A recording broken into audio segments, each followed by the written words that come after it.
Hi, it's Minnie. You're watching Don't Share Boxing Nation.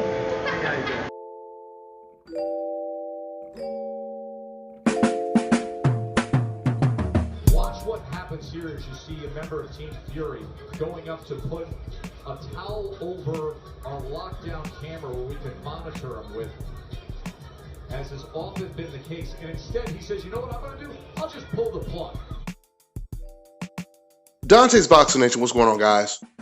So about a week after Tyson Fury beat Deontay Wilder in the rematch, it was reported in the UK, only in the UK, not in the States, but it was reported that Tyson Fury may be facing a ban in the sport of boxing, an 8-year ban, because of the allegations that a farmer made, accused Tyson Fury of paying him off to lie about a PED test that Tyson Fury failed. After Tyson Fury failed this test, he blamed it on some wild boar that he was eating. So of course, if he's going to tell people that, he has to come up with someone who can confirm those claims and also show proof that they provided wild boar to Tyson Fury, which is how Tyson Fury tested positive for steroids. Now, according to the farmer, Tyson Fury's team offered him $25,000 to lie for them. But the problem was the farmer never got paid, which is what prompted him to share his story with the public, which put Tyson Fury in some hot water with the British Boxing Board. So Martin Carefoot, the farmer, he was on his way to testifying against Tyson Fury in a hearing, which would have been really bad for Tyson Fury. So with Tyson Fury in a situation with so much to lose, luckily for him, out of nowhere, the farmer, he decides to withdraw his testimony against Tyson Fury, letting Tyson Fury off the hook. I reported on this last week. Now, what I didn't tell you guys in that video is the farmer was actually threatened multiple times shortly after he made the allegations. This is exactly what he said. Quote, "I had 1 or 2 obscure phone calls, and I've had 2 visits to my home. One was at midnight. There was 2 of them. I answered the door, got rid of them. They were meddling, really. On Monday night, there was a similar thing. I knew one of them. I told them I had a number for the police and they could round in minutes." End quote. You know, guys, when you have nothing to hide, you don't behave this way. I mean, there's been a pattern of covering things up or trying to shut people up since day one when it comes to Team Fury. When the pictures of Tyson Fury's right glove emerged, someone reached out to the photographer who confirmed that those pictures were 100% authentic. Someone reached out to him and had him remove the pictures from the website. At least put the pictures on private to where we can no longer see them. Then you have Tyson Fury's former sparring partner who helped him prepare for the first Deontay Wilder fight, who comes out and he reveals, not only does he reveal, but he shows Tyson Fury's gloves on camera, clearly showing that the padding had been removed, the gloves had been tampered with. And Nicholas Asbury, he said that he was threatened by Team Fury to keep this on the hush. Then you have the clip that I played at the beginning of this video where Tyson Fury is in his dressing room preparing for the Deontay Wilder fight, and you clearly see one of his team members, they shut the camera off. It seems like there's always a pattern of either trying to shut people up or just cover it up. And this is just not the way people behave when they have nothing to hide.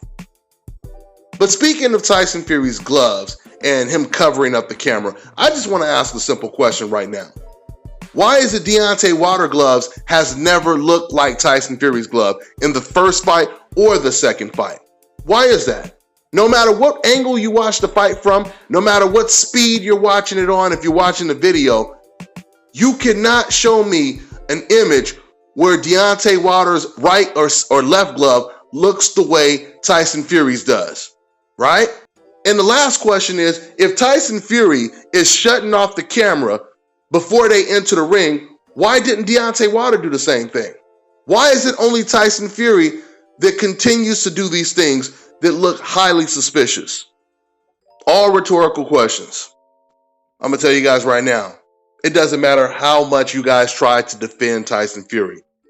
And I'm telling you guys right now, more is gonna come out. You Tyson Fury fans keep saying, oh, well, I want to hear what Deontay Wilder has to say. I want to hear what he has to say. Now, if he said something, that would be different. No, you don't want to hear what Deontay Wilder has to say, because Wilder's going to be talking about this pretty soon, guys. I can almost guarantee you Wilder, he's going to talk about this. And do you think any of them fans that said, oh, I just want to hear it from Wilder, you think they're going to stop making excuses for Tyson Fury?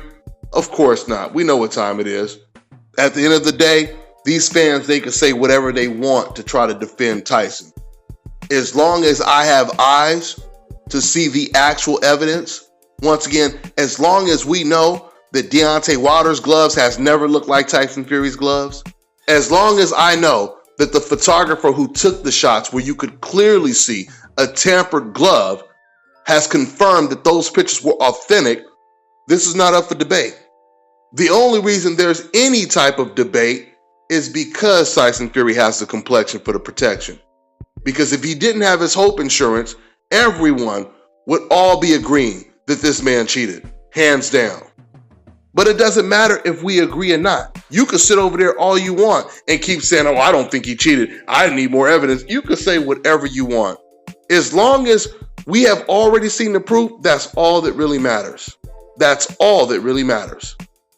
I'm going to wrap this video up. That's all I got for now, guys. I'm on to the next one. You know, I always say on this channel, pay-per-view fights should actually be free. And now the day has come where I'm about to hook you up with an app where you can watch all your pay-per-view events, boxing, UFC, etc. for free.